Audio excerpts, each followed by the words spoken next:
I'm Noella Musunka, and I'm the founder of the foundation Malaika. So I decided to set up the foundation Malaika because first of all, it's a personal story.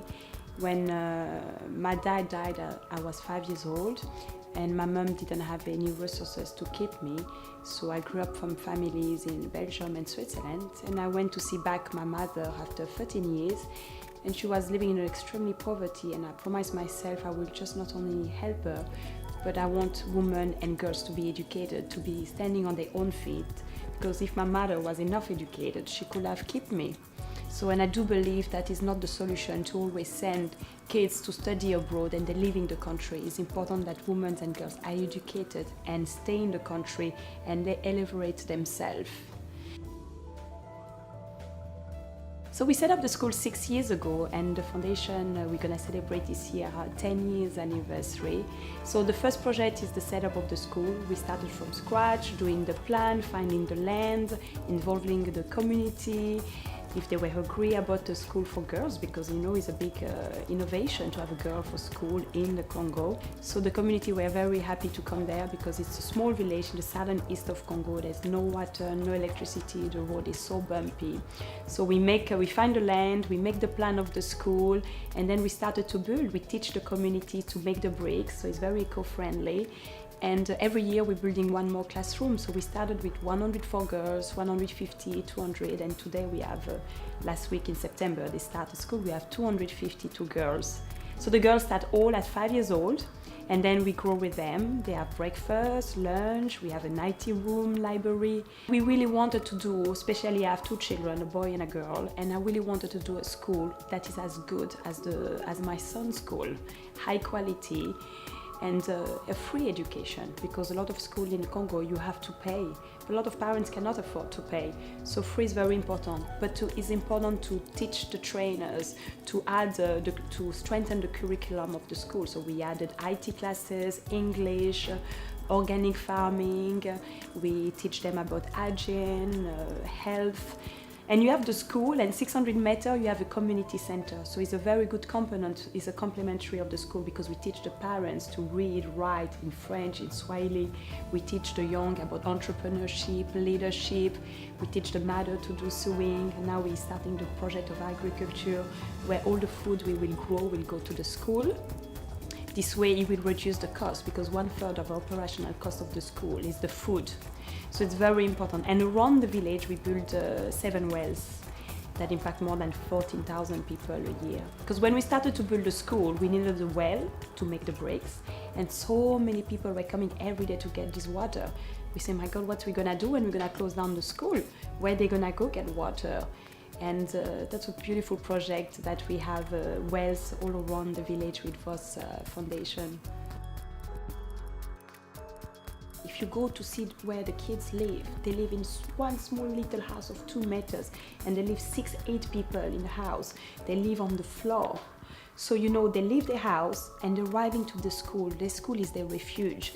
They're arriving, they have their breakfast, they have their lunch. You have to teach them to arrive on time. You have to teach them to arrive clean at the school. So when you notice them when they arrive 6 months, and 6 months after, they become girls with confidence.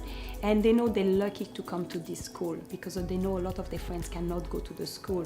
So they have they're feeling empowering, and they know that one day they have to give back to their society, to their village, to their country. And they're all aiming high. If you talk to them, they want to become journalist, doctor, minister, teacher. It's just beautiful to see them growing.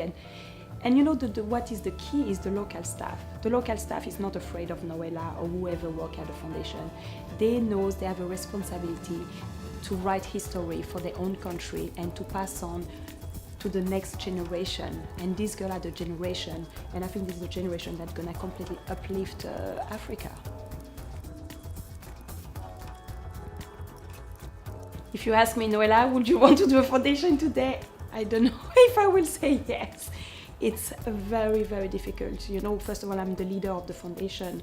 So all the international team, we all volunteers. We only pay the local staff, so it means more than 90% of the money we raise go to the project. I didn't want a foundation where we have a lot of overcost office and paying the staff. So I work my 6-7 hours a day as my volunteer time, and it's not easy because you need to be the leaders, you need to show that you care. But our team is amazing. It's about passion, and because we're a small foundation, everything that you're doing, you see the impact. You ordering anything for the school, or you send the teachers to train the teachers, you see the difference. You see the difference on the local staff, you see the difference, the impact that you have in the village, in the community. And the school, we don't have any security. It's all the village that protect and believe in the project, and they see how much we're doing, and with our passion and our willing. And you know, Congo, Africa is not easy. There's a political situation, there is the image of Africa, but our donors are very faithful. The same donor we have 9-10 years ago are still the same, and we're growing because they're saying. And what is very important is to keep the soul of what you're doing. For me, it's like after my children, it's Malaika. It's my big baby, and I'm seeing growing, and it's amazing that we're reaching the 10 years, and I'm looking forward to see the first girl getting out of university and having a big job. I'm empowered. I'm empowered. I am empowered. I am empowered. I'm empowered. I am empowered. We are empowered. We are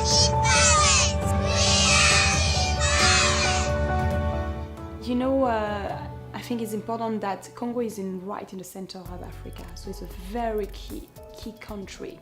We are surrounded by neighborhoods country, so it needs to emerge first with peace. It needs all the neighborhoods country. We need peace. We need to have equal, fair trade economy.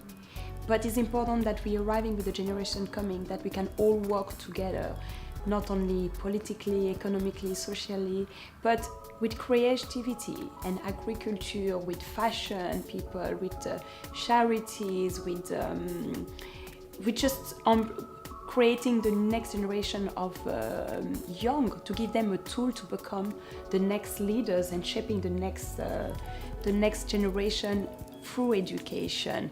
And I think that's going to be a good catalyst for all Africa. But as African first, we need to show that we care about the continent, and we want to change, not through politics, but through the individuals that we are.